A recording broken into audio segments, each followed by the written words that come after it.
નમસ્તે મિત્રો, સ્વાગત છે તમારું આ શિક્ષણની જાણકારીની ચેનલ અંદર. તો આપણે ઉપયોગી માહિતી જોઈશું. તો મિત્રો આ વિડીયો અંત સુધી જોતા રહો. નમસ્તે મિત્રો, સ્વાગત છે તમારું શિક્ષણની જાણકારીની અંદર. તો મિત્રો હવે આપણે નવું જાણીશું, કંઈ નવું શીખીશું. તો આભાર મિત્રો, તમારો આ વિડીયો અંત સુધી જોવા તમને કંઈક નવી માહિતી મળશે. મિત્રો ધોરણ 8ની અંદર સામાજિક વિજ્ઞાનને જૂના પાઠ્યપુસ્તક પ્રમાણે 2013ના પાઠ્યપુસ્તક પ્રમાણે 8મા પ્રકરણની અંદર શીખવામાં આવતું લોકશાહી દેશમાં સંસદની ભૂમિકા. મિત્રો 13 થી 14 વર્ષના બાળકોને શીખવવામાં આવતું લોકશાહી દેશમાં સંસદની ભૂમિકા. તો મિત્રો આ માહિતી વિગતવાર જોઈએ તો આ મુજબ છે, તમે સ્ક્રીન પર જોઈ શકો તેમ. તો મિત્રો સરકારને નિર્ણય લેવાની અને કાયદાઓનું પાલન કરવાની સત્તા કોણ આપે છે? તો આ પ્રશ્નનો જવાબ એ બાબત પર નિર્ભર કરશે કે તે દેશમાં કયા પ્રકારની સરકાર છે. લોકશાહીમાં લોકો સરકારને આ સત્તા આપે છે. લોકો ચૂંટણીના માધ્યમથી સરકારની પસંદગી કરે છે. તેઓ પોતાની પસંદગીના નેતાને મત આપીને ચૂંટે છે. લોકો દ્વારા ચૂંટવામાં આવે છે. એકવાર ચૂંટાઈ ગયેલી વ્યક્તિ નેતાઓ અને પ્રતિનિધિઓ સરકાર બનાવે છે. લોકશાહીમાં સરકાર પોતાના નિર્ણય અને ભરેલા પગલાઓના આધારે બતાવવો પડે છે અને સ્પષ્ટતા કરવી પડે છે કે બીજી સરકાર એવી હોય છે કે જેના રાજાશાહી સરકાર કહે છે. તેમાં રાજા અથવા રાણી પાસે નિર્ણય લેવાની અને સરકાર ચલાવવાની સત્તા હોય છે. રાજા પાસે સલાહકારો અને નાના સમૂહ હોય છે જેની મદદથી તે જુદા જુદા વિષયો પર ચર્ચા કરી શકે છે. અંતિમ નિર્ણય લેવાની સત્તા તેની પાસે રહેલી હોય છે.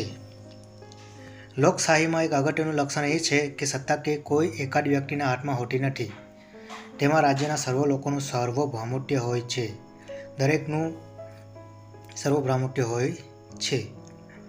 સાર્વભૌમત્વ લોકો પોતે જ પોતાના ભાગ્ય વિધાતા બને છે. સાર્વભૌમત્વ એ રાજ્યનું અનિવાર્ય લક્ષણ છે. લોકશાહી માટે અંગ્રેજી ભાષામાં ડેમોક્રેસી શબ્દ વપરાય છે. ડેમોક્રેસી એટલે કે લોકશાહી. લોકશાહી રાજ્યતંત્ર લોકો માટે હોય અથવા તો વધારેમાં વધારે લોકોનું હિત સાધવું એ લોકશાહીનું મુખ્ય લક્ષણ હોય છે.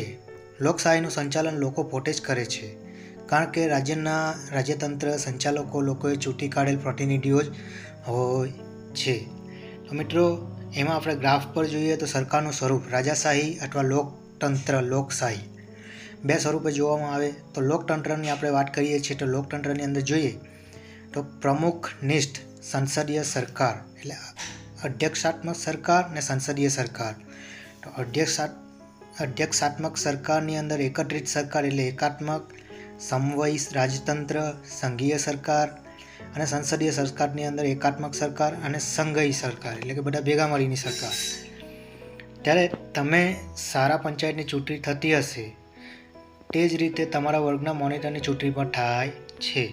તો ક્યારેક તમારા ક્લાસમાં કોઈ વિદ્યાર્થીની સીધી પસંદગી કરીને મોનિટર બનાવવામાં આવે અને મોનિટરની ચૂંટણી ન થાય જેથી વર્ગમાં મોનિટર બનવા માંગતા બીજા વિદ્યાર્થીઓને તક મળતી નથી, જેથી તેઓ નારાજગી વ્યક્ત કરે છે.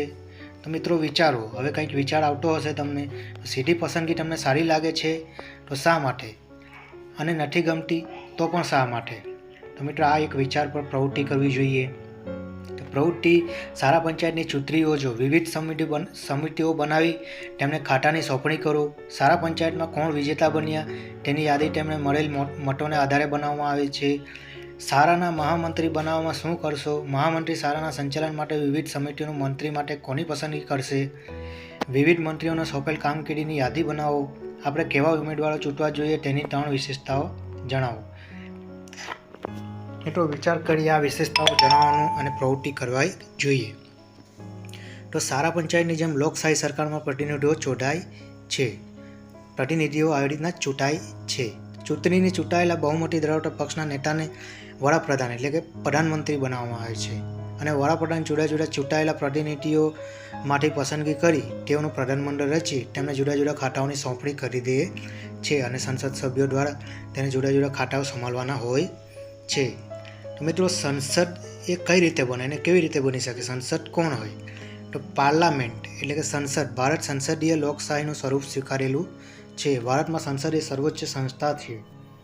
ભારતની સંસદ રાષ્ટ્રપતિ અને 2 ગૃહો એટલે કે લોકસભા અને રાજ્યસભાની બનેલી હોય છે.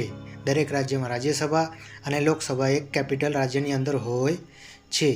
રાજ્યસભા એ સંસદનું ઉપલું ગૃહ કહેવાય છે, જ્યારે લોકસભા એ સંસદનું નીચલું ગૃહ કહેવામાં આવે છે. તો મિત્રો સંસદ કોને કહેવાય? સંસદ તો લોકસભા, રાષ્ટ્રપતિ, રાજ્યસભા આ સંસદમાં 3 સભાઓ હોય છે. તો લોકસભાના કુલ સભ્યો 545 હોઈ શકે, રાષ્ટ્રપતિ 1 હોઈ શકે અને રાજ્યસભાના કુલ 250 દરેક રાજ્યની અર્થે હોય છે. એમાં ગુજરાતની 26 બેઠકો હોય અને રાજ્યસભાની અંદર ગુજરાતમાં 11 બેઠકો હોય અને લોકસભાની અંદર ગુજરાતની 26 બેઠકો હોઈ શકે છે. તો મિત્રો આપણે વિગતવાર જોઈએ તેમ આઝાદી પછી રચાયેલ ભારતીય સંસદ લોકશાહીના સિદ્ધાંતોમાં ભારતના લોકોના વિશ્વાસનું પ્રતીક છે. લોકશાહીમાં નિર્ણય લેવાની પ્રક્રિયા પ્રજાની સહમતિ અને ભાગીદારીથી હોય છે. આપણી શાસન વ્યવસ્થામાં સંસદ પાસે સંપૂર્ણ અને મહત્ત્વની સત્તા હોય છે, કારણ કે તે લોકોનું પ્રતિનિધિત્વ કરે છે. સંસદ નીચે મુજબ કાર્ય કરે છે. તો સંસદ કયા કયા કાર્ય કરી શકે છે? સંસદ સરકાર પર વિવિધ રીતે નિયંત્રણ રાખવું અને તેને ઉત્તરદાયી જવાબ આપવા સાચા રાખવાની જરૂરત એ સંસદની હોય છે. કાયદા બનાવવા તેમજ તેમાં ફેરફાર કરવા, જૂના પુરાણા કાયદા રદ કરવા અથવા નવા કાયદા ઘડવા એ સંસદની જવાબદારી હોય છે. તો મિત્રો આ આપણે સ્ક્રીન પર જોઈ શકો તેમ લોકસભા અને રાજ્યસભાની ચિત્ર પરિપત્ર છે. સંસદ ભવન. તો પ્રવૃત્તિ સંસદને લગતા સમાચારમાં કટિંગ વર્તમાનપત્રોમાંથી કરી સંસદના કાર્યોની યાદી બનાવવી જોઈએ. આવી પ્રવૃત્તિ કરવી જોઈએ. મિત્ર 13 વર્ગના વિદ્યાર્થીઓ એટલે કે 14 થી 15 વર્ષના વિદ્યાર્થીઓ આ રીતે પ્રવૃત્તિ કરવી જોઈએ. કેવી રીતે બને છે લોકસભા? તો મિત્રો લોકસભા કઈ રીતે બને છે? અગાઉ આપણે જોયું સંસદ કઈ રીતે બને છે. હવે આપણે જોઈશું લોકસભા કઈ રીતે બને છે. તો હાઉસ ઓફ પીપલ. લોકસભા માટે રાજ્યની વિધાનસભા જેમ ચૂંટણીઓ યોજાય છે તેમ દર 5 વર્ષે લોકસભાની પણ ચૂંટણી થાય છે. દરેક સંસદીય મત વિસ્તારમાંથી એક ઉમેદવારને સંસદમાં ચૂંટવામાં આવે છે. ચૂંટણી લડતા ઉમેદવાર માટે મોટેભાગે જુદા જુદા રાજકીય પક્ષોના સભ્યો હોય છે. ચૂંટાયેલા ઉમેદવાર સંસદ સભ્ય એટલે કે MP મેજિસ્ટ્રેટ પાવર કહેવામાં આવે છે. આ બધા સાંસદો મળીને લોકસભા બનાવે છે. મિત્રો આ બધા સાંસદો જે મળીને લોકસભા બનાવે છે, તો આમાં તમે વિચાર કરો. મિત્રો એક વિચાર આવતો હોય, તમારા વિસ્તારમાં સંસદ સભ્યશ્રીનું નામ શું હોય? તમારી સંસદ મત વિસ્તારનું નામ શું હોય? તો મિત્રો આવો વિચાર કરી શકાય છે. કેવી રીતે બને છે શાસક રૂલિંગ પાર્ટી?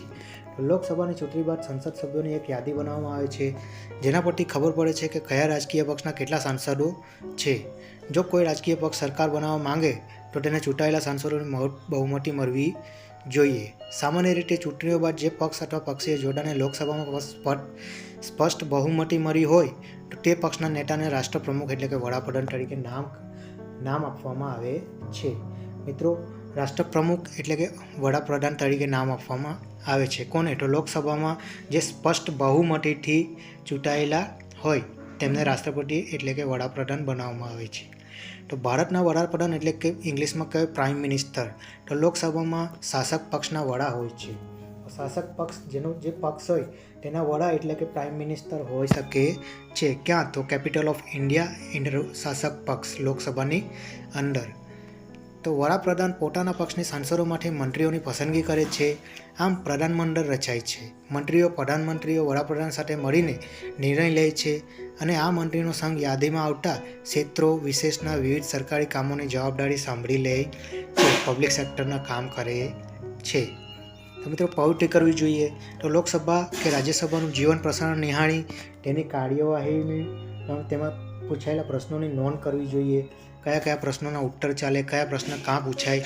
તો વિચારો કે જીવન પ્રસારણ નિહાળ્યા બાદ નીચેના પ્રશ્નોનો જવાબ આપો. સભાનું સંચાલન કોણ કરે? આવો વિચાર આવે. સંચાલન કરનારની જરૂર કેમ હોય અને શા માટે? તો આવું હોઈ શકે ખરું? કોના ઉદ્દેશીને પ્રશ્ન પૂછવામાં આવે છે? કઈ ભાષામાં પ્રશ્ન પૂછવામાં આવે છે? કઈ ભાષામાં પૂછવા જોઈએ? કોઈ સંસદ સભ્યને બોલાયેલી ભાષામાં સમજ ન પડે તો શું જોગવાઈ કરવી જોઈએ? જોગવાઈ કંઈ કરવી જોઈએ ખરી? કારણ કે લોકસભાની અંદર અલગ અલગ સંસદ સભ્યો હોય છે. તમારા વિસ્તારના સંસદ પાસેથી તમે શું અપેક્ષા રાખો છો?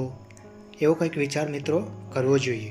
તો મિત્રો અગાઉ આપણે જોઈશું તો કેવી રીતે બને છે રાજ્યસભા એટલે કે સ્ટેટ એસેમ્બલી, રાજ્યને સંભાળવા માટેની સભા. તો રાજ્યસભામાં સભ્યોની ચૂંટણી જુદા જુદા રાજ્યોની વિધાનસભાઓને ચૂંટાયેલા સભ્યો દ્વારા કરવામાં આવે છે. રાજ્યસભાઓના સભ્યોની કુલ સંખ્યા 250 એટલે કે 250ની નક્કી કરવામાં આવે છે, જેમાં 238 સભ્યોની ચૂંટણી કરવામાં આવે છે. રાજ્યની અંદર અલગ અલગ જિલ્લાઓ દ્વારા ચૂંટણી લેવામાં આવે છે અને 238 સભ્યોની ચૂંટણી કરવામાં આવે છે. રાજ્યસભામાં 12 સભ્યોની નિમણૂક રાષ્ટ્રપતિ કરે છે. રાજ્યસભા કાયમી ગૃહ છે, તેનું સંપૂર્ણ વિસર્જન થતું નથી, ક્યારેય વિસર્જન થતું નથી. દર 2 વર્ષે એના ત્રીજા ભાગના સભ્યોની નિવૃત્ત થાય છે અને તેટલા સભ્યો ચૂંટણી કરવામાં આવે છે. નિવૃત્તિ આપીને પછી એટલા સભ્યોની ચૂંટણી કરવામાં આવે છે. રાજ્યસભામાં દેશના રાજ્યોનું પ્રતિનિધિત્વ વ્યક્ત કરે છે. રાજ્યસભામાં ખરડો રજૂ થઈ શકે છે, પણ કોઈ ખરડાને કાયદાના રૂપમાં લાગુ કરતા પહેલાં રાજ્યસભાની મંજૂરી જરૂર હોય છે. સંસદનું આ ગૃહ લોકસભાએ બનાવેલા કાયદાઓની સમીક્ષા કરે છે. આમ રાજ્યસભાની ભૂમિકા મહત્વની હોય છે. રાજ્યસભાનું સંચાલન કરનારને સભાપતિ એટલે કે ચેરમેન કહેવામાં આવે છે. હોદ્દાની રૂએ આ ઉપરાષ્ટ્રપતિ સભાના સભાપતિ બને. ઉપરાષ્ટ્રપતિ રાજ્યસભાના સભાપતિ બને છે. કોણ? તો ચેરમેન એ સભાપતિ. તો રાજ્યસભાનું સંચાલન કરનારને સભાપતિ કહેવામાં આવે છે અને હોદ્દાની રૂએ ઉપરાષ્ટ્રપતિ રાજ્યસભાના સભાપતિ બને છે. તો મિત્રો આ સાંભળ્યા પછી આપને વિચાર આવતો હોય તો વિચાર, સંસદના 2 ગૃહ કયા કયા હોય, લોકસભામાં કાર્યો જણાવો, પ્રધાનમંત્રી શું કાર્ય કરી શકે અને શું કરતા હોય, રાજ્યસભાનું સંપૂર્ણ વિસર્જન સાથી થતું નથી, તમે જો સંસદ સભ્યો હો તો પ્રજા માટે તમે શું કરશો અથવા શું કરતા હશો, તમે પ્રધાનમંત્રી હો તો શું કરો કે જેથી પ્રજાને લાભ થાય અથવા નુકસાન પહોંચાડાય. તો મિત્રો આવા વિચાર તમને આવતા હોય છે. તો મિત્રો સ્ક્રીન પર જોઈ શકો તેમ સંસદનો પ્રશ્નોત્તરી સમય, સંસદમાં આ રીતે પ્રશ્નોત્તરી સમય કરવામાં આવે છે. જ્યારે સંસદનું સત્ર ચાલતું હોય ને ત્યારે સૌથી પહેલાં પ્રશ્નોત્તરી માટે સમય નક્કી કરવામાં આવે છે, જેના માધ્યમથી સંસદ સભ્ય સરકારના કામકાજ કાર્યો વિશે જાણકારી પ્રાપ્ત કરી લે છે અને તેના થકી સંસદ કારોબારીને નિયંત્રણ રાખે છે. પ્રશ્નોના માધ્યમથી સરકારનું તેના ખામીઓ પ્રત્યેનું ધ્યાન દોરે છે. આ રીતે સરકારને લોકોના પ્રતિનિધિઓ તરફથી પ્રજાના વિચારો જાણવાની તક મળે છે અને સરકારને સવાલ પૂછવા અને સંસદ સભ્યની મહત્વની જવાબદારી છે. લોકશાહીમાં સારા વહીવટ માટે વિરોધ પક્ષી પણ સૌથી મોટી અને મહત્વની રચનાત્મક ભૂમિકાઓ હોય છે. તો તે સરકારની નીતિઓ તેમજ કાર્યક્રમોની ખામીઓ સામે આવે છે. લોકસભાનું સંચાલન કરનારને અધ્યક્ષ એટલે કે સ્પીકર કહેવામાં આવે છે. સંચાલન કરનારને એટલે કે હોય ને કે આચાર્ય હોય સંચાલન કરે છે, શિક્ષક હોય વર્ગના શિક્ષક હોય એ સંચાલન કરે. તો લોકસભાનું સંચાલન કરનારને સ્પીકર એટલે કે અધ્યક્ષ કહેવામાં આવે છે. અધ્યક્ષ. તો રાષ્ટ્રપતિ એટલે કે પ્રેસિડન્ટ, ઇંગ્લિશમાં જે પ્રેસિડન્ટ કહેવાય, એ સંસદનું અંગભૂત ભાગ ગણાય છે. સંસદના બંને ગૃહોને પસાર કરેલો ખરડો તેમની સહી થાય ત્યાર પછી જ કાયદો બનવામાં આવે છે. સંસદની બેઠકો બોલાવીને અને સત્ર સમાપ્તિ જાહેરાત કરવાની સત્તા તેનો ધરાવે છે. તો મિત્રો આ આપણે જોયું સામાજિક વિજ્ઞાન ધોરણ 8ની અંદર કયું પ્રકરણ હતું? તો પ્રકરણ હતું લોકશાહી દેશમાં, એટલે લોકોનો દ્વારા બનાવવામાં આવતી સરકાર અને સંસદની ભૂમિકાઓ કઈ કઈ હોઈ શકે. તો મિત્રો આ પ્રકરણ જોયું તે મુજબ સ્વ અધ્યાય એટલે કે નીચેના પ્રશ્નોના ઉત્તરો આપી શકાય. લોકશાહી એટલે શું? તેનું મુખ્ય લક્ષ્ય શું હોઈ શકે? સંસદના 2 ગૃહોમાં નીચલું ગૃહ કયું કહેવામાં આવે? સંસદનું મુખ્ય કાર્ય શું હોય? સંસદની જવાબદારી શું હોઈ શકે? સંસદ સભ્ય પ્રશ્નોની સરકારને શું જાણવા મળે છે? વિરોધ પક્ષ લોકશાહીમાં કઈ રીતે અગત્યની ભૂમિકા ભજવી શકે છે? ખરડો કાયદો ક્યારે બને છે અને ક્યારે અમલમાં આવે છે? મિત્રો ખાલી જગ્યા એટલે કે ટૂંકમાં જવાબ આપવામાં સામાન્ય રીતે લોકસભાની ચૂંટણી દર કેટલા વર્ષે કરવામાં આવે? વડાપ્રધાનની નિમણૂક કોણ કરી શકે? રાજ્યસભામાં સભાપતિ તરીકે કોણ કામગીરી કરી શકે છે?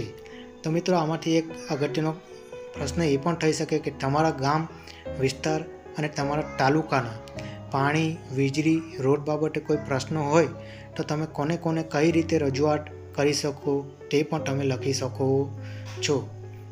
તો મિત્રો આભાર તમારો આ શિક્ષણની જાણકારી લેવા તેમજ આ ધોરણ 8ની સામાજિક વિજ્ઞાનની પ્રવૃત્તિ જોવા માટે.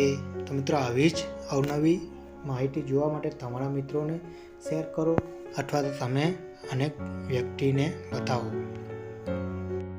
તો આભાર તમારો આ વિડીયો અંત સુધી જોવા માટે. મિત્રો આવી જ અવનવી શિક્ષણની જાણકારી લેવા માટે આ ચેનલને લાઈક અને સબસ્ક્રાઈબ અથવા તો બીજાને જણાવો.